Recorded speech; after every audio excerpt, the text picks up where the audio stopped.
बिस्मिल्लाहिर्रहमानिर्रहीम। अस्सलाम वालेकुम नाज़रीन, आप यूट्यूब चैनल देख रहे हैं। मैं इमरान ख़ान हूँ।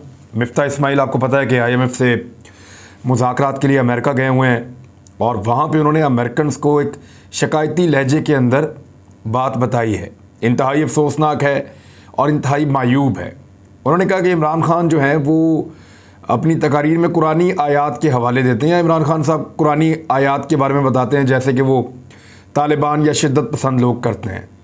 यानी उन्होंने कुरानी आयात को शिद्दत पसंदी के साथ या तालिबानाइजेशन के साथ जोड़ा।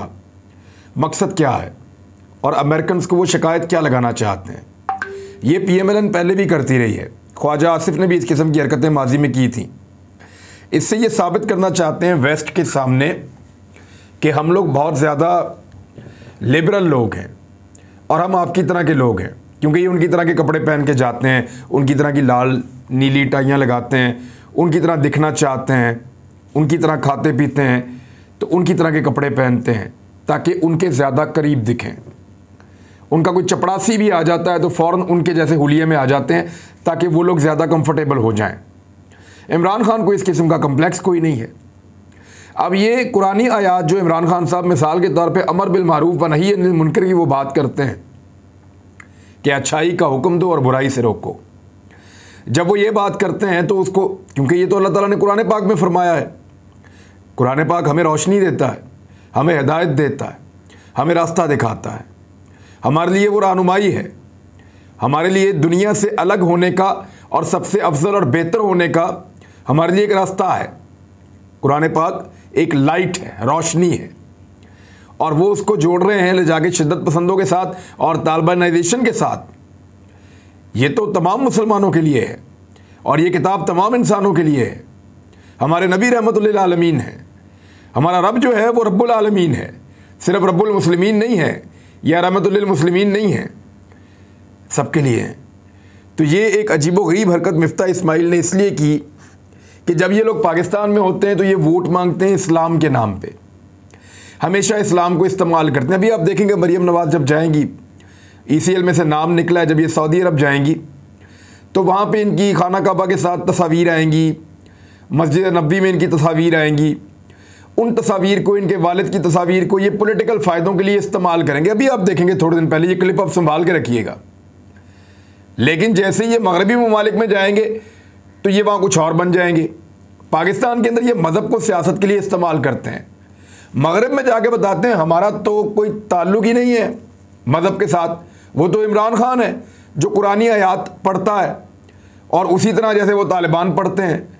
यानी वो आदमी जिसने दुनिया में इस्लामोफोबिया के ख़िलाफ़ आवाज़ उठाई, वो आदमी जिसने नामूसे रसालत के हक़ में हमेशा बात की, उस आदमी के बारे में इस तरह की मायूब गुफ्तगू करना और इस तरह की चीज़ें करना, ये इंतहाई घटिया हरकत है, काबिल मुज़म्मत हरकत है। सिर्फ गोरों को खुश करने के लिए, सिर्फ उनको वेस्टर्न को खुश करने के लिए मगरबी ममालिक को आप इस किस्म के हथकंडे इस्तेमाल करेंगे। आप एक्चुअली इमरान खान की तौहीन नहीं कर रहे, आप अपनी आयात को निशाना बना रहे हैं। शर्म आनी चाहिए आपको। मौलाना फजलुर रहमान साहब इस हुकूमत का हिस्सा हैं, उनको 4 वज़ारतें मिली हैं। वो सदारती एक ओहदा है, सदर का ओहदा, उसके अलावा गवर्नरशिप पर बड़ी चीज़ों के लिए मारे मारे फिरते हैं। क्या वो आज इसके ऊपर ज़बान खोलेंगे?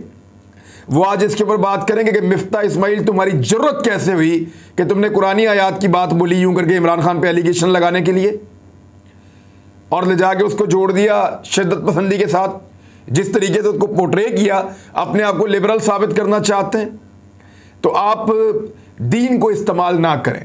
मौलाना फजलुर रहमान साहब से अब ये तवक्को की जाती है कि वो एक मजहबी सियासी जमात के लीडर हैं, वो इस बात पे एहतजाज करें और इस बात के ऊपर आवाज़ उठाएं और जवाब मांगें मौजूदा हुकूमत से और मिफ्ता इस्माइल से।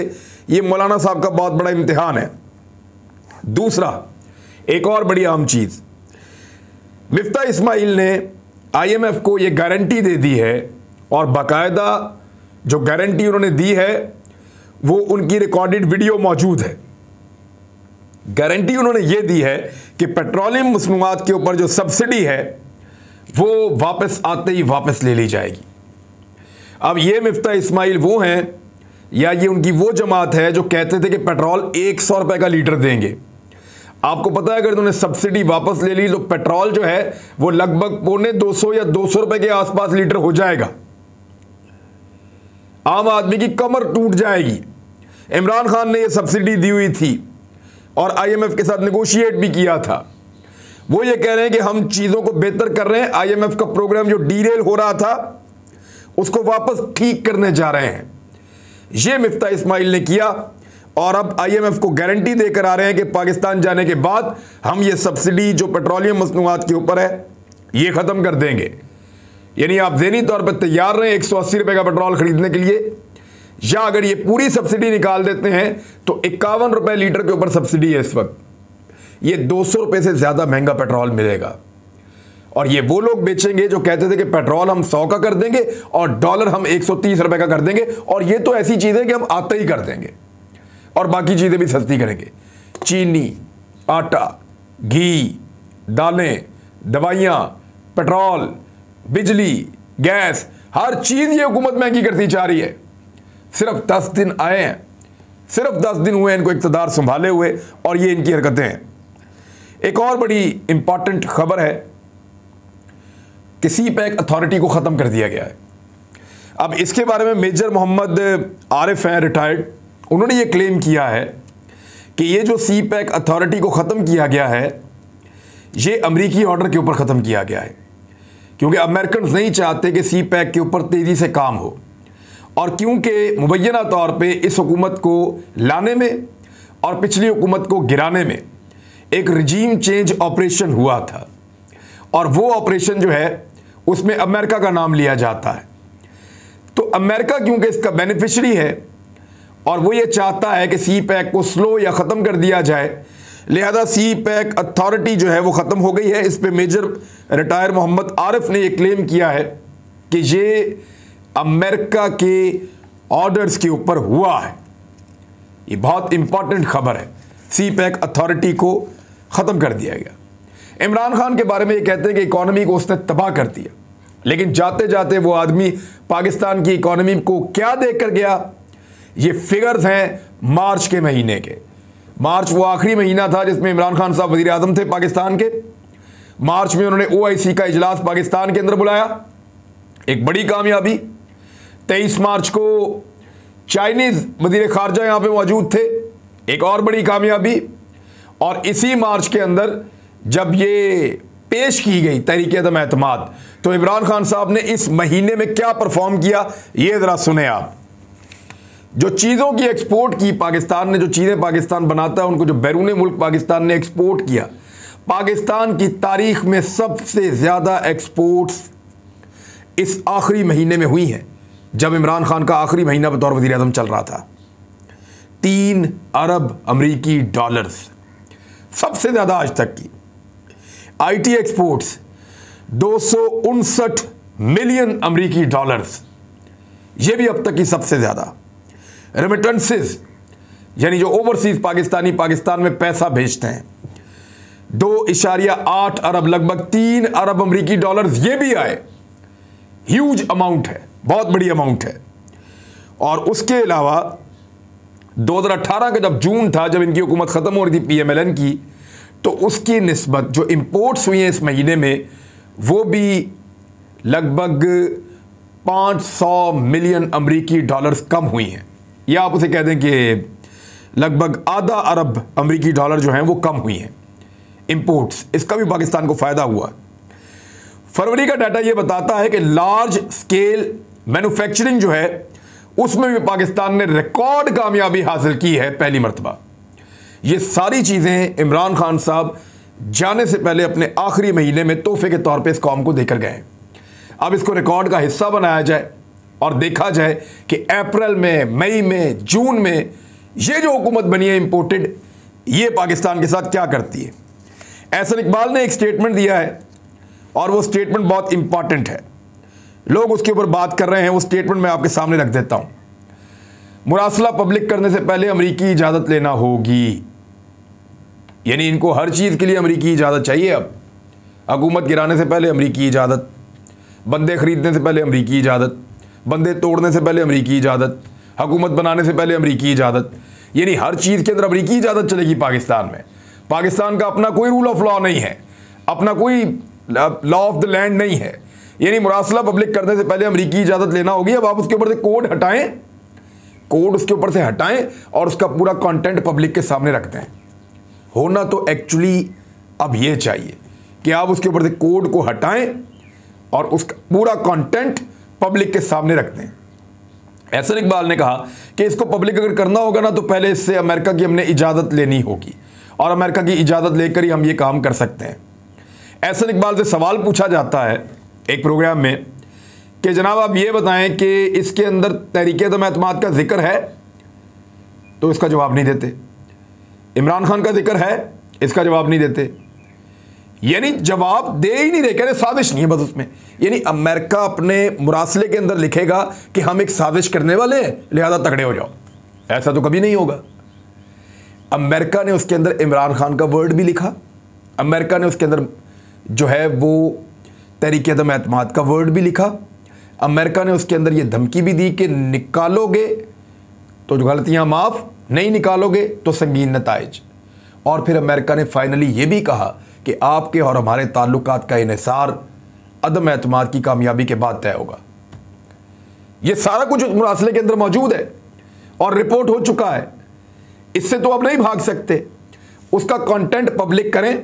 मेरे ख्याल में किसी अदालत में जाने की, किसी जगह पे जाने की ज़रूरत नहीं है। इमरान खान साहब ने वैसे मुतालबा किया है कि अदालत के अंदर इसकी ओपन हेयरिंग की जाए। ओपन हेयरिंग का मुतालबा उनकी बड़ी स्मार्ट मूव है।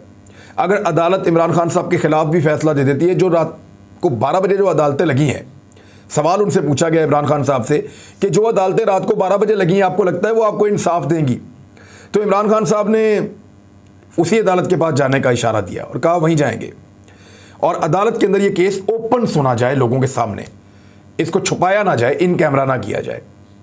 उससे होगा पता कि अदालत फैसला कुछ भी देगी लेकिन हकायक पब्लिक के सामने आ जाएंगे। एक एक जुमला, एक एक चीज़ डिस्कस होगी, एक एक बंदे का इंटरव्यू किया जाएगा, सवाल जवाब होंगे, आर्गूमेंट होंगे, जरा होगी और वहाँ कमेंट्स आएंगे अदालत के। ये सारी चीज़ें बेनकाब हो जाएंगी, फैसला चाहे कुछ भी आए। तो इसका इमरान खान साहब को बहुत फ़ायदा होगा। ये उनकी एक बड़ी स्मार्ट मूव है जो उन्होंने प्रेस कॉन्फ्रेंस करते हुए इसको डिमांड किया था। लेकिन वो कह रहे हैं कि मुरासला पब्लिक करने से पहले अमेरिका की इजाज़त चाहिए होगी।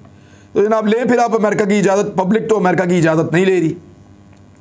DGISPR का एक स्टेटमेंट आया है। इससे पहले कि मैं आपको बताऊँ बिलावल और नवाज शरीफ में क्या चल रहा है और इमरान खान साहब ने क्या तैयारी की है, DGISPR का स्टेटमेंट आया है और बड़ा इम्पॉर्टेंट स्टेटमेंट है।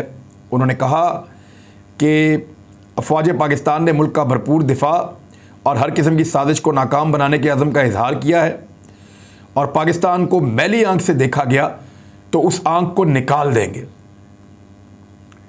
पाकिस्तान के खिलाफ साजिश की कोशिश की गई तो कामयाब नहीं होने देंगे। इंटेलिजेंस एजेंसीज और इदारे काम कर रहे हैं। ये उनका स्टेटमेंट था। हालात वैसे थोड़े से क्रूशल हैं। कुछ जगह पे पाकिस्तान में वॉर इन टेरर अभी भी चल रही है, दहशतगर्दों के खिलाफ लड़ाई। लेकिन बाहर से कोई इतना बड़ा ख़तरा पाकिस्तान को ऐसा दिखाई नहीं दे रहा कि इंडिया के साथ या किसी और के साथ हमारी खुदा न खास्ता कोई जंग में हम जा रहे हैं। लोगों ने सोशल मीडिया के ऊपर इसके ऊपर खासी तनकीद की है। मेरा ये मानना है कि पाकिस्तान के अंदर ख़तरा बढ़ चुका है।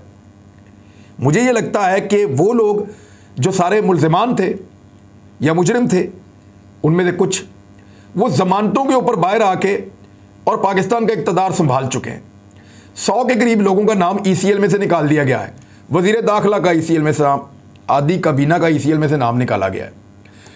नवाज शरीफ का निकाल दिया, हमजा शहबाज का निकाल दिया, मरियम का निकाल दिया, वज़ीर आज़म का निकाल दिया, वज़ीर दाखिला का निकाल दिया, वज़ीर रेलवे का निकाल दिया और पता नहीं किस किस के नाम इन्होंने ECL में से निकाल दिए हैं। यानी अब जिसका दिल चाहे, जहाँ दिल चाहे वो जा सकता है आज़ादी के साथ। अब उसको नहीं रोका जाएगा। तो ख़तरा मुझे ऐसा लगता है कि अंदर है, नकब लग चुकी है और एक इम्पोर्टेड हुकूमत पाकिस्तान में ऐसी बनी है जो आधी से ज़्यादा कैबिनेट उनकी मुल्ज़िमान पर थी और वो ज़मानतों के ऊपर थे और उनके ऊपर संगीन करप्शन के इल्ज़ामात थे और इल्ज़ामात नहीं, बहुत सारी चीज़ें साबित होती हुई दिखाई दे रही हैं जिनके अभी तक जवाब देने में ये लोग नाकाम रहे हैं। तो नकब अंदर लग चुकी है। लोगों ने DGISPR के स्टेटमेंट के ऊपर बहुत ज़्यादा सोशल मीडिया के ऊपर फिर आग लगी हुई है और लोग फ़ौज के किरदार के ऊपर बार बार इसलिए इशारे करते हैं कि उन्हें लगता है कि इस सूरत हाल से फ़ौज उन्हें बचा सकती थी, कि पाकिस्तान के अंदर मुदाखलत हो रही थी या एक रजीम चेंज ऑपरेशन हो रहा था जिसमें अंदर से भी लोग शामिल थे और बाहर से इमरान खान साहब का क्लेम है कि लोग शामिल थे। और जिस तरीके से ये सारा गंद फैलाया गया, पाकिस्तान में ख़रीदो फरोख्त हुई, हॉर्स ट्रेडिंग हुई, जैसे आधी रात को अदालतें लगीं, तो अदालत लगना और ये सारी चीज़ें होना, लोग अफवाज पाकिस्तान की तरफ जो है वो उनकी शिकायत हैं और वो उसका इजहार करते हैं सोशल मीडिया पे। गो कि इमरान खान साहब ने कहा कि आप फ़ौज के ऊपर तनकीद ना करें और फ़ौज जो है वो इमरान खान से भी ज़्यादा ज़रूरी है इस मुल्क के लिए। दूसरी जानब बिलावल और नवाज शरीफ साहब की मुलाकात हुई है, एलामिया तो कुछ और है, खबर मैं आपको दे देता हूँ। उन्होंने मुबैना तौर पर जो खबरें रिपोर्ट हुई हैं उनके मुताबिक PMLN से बिलावल ने सीट एडजस्टमेंट मांगी है पंजाब में, क्योंकि उनको नज़र आ रहा है कि शायद सिंध में वो पहले की तरह ज़्यादा सीटें ना ले सकें, खैबर पख्तूनख्वा में भी उनकी जगह ना बने। इमरान खान बहुत तगड़े होकर इलेक्शन लड़ने के लिए आ रहे हैं, लिहाजा अब उनको पंजाब में कुछ मज़ीद नशिस्तें चाहिए होंगी। उनका इरादा था कि उनको 10 MNAs और 20 MPs की नशिस्तों के ऊपर सीट एडजस्टमेंट हो जाए, लेकिन PMLN ने उनको इतना तो नहीं दिया, लेकिन बहुत कुछ दिया है। वो सारा कुछ लेकर अब बिलावल भुट्टो जरदारी साहब पाकिस्तान वापस आ रहे हैं। ये वो बिलावल भुट्टो जरदारी साहब हैं जिनके सिंध के बारे में एक खबर छपी है और वो खबर पढ़ के मुझे खुद शर्म आ रही थी।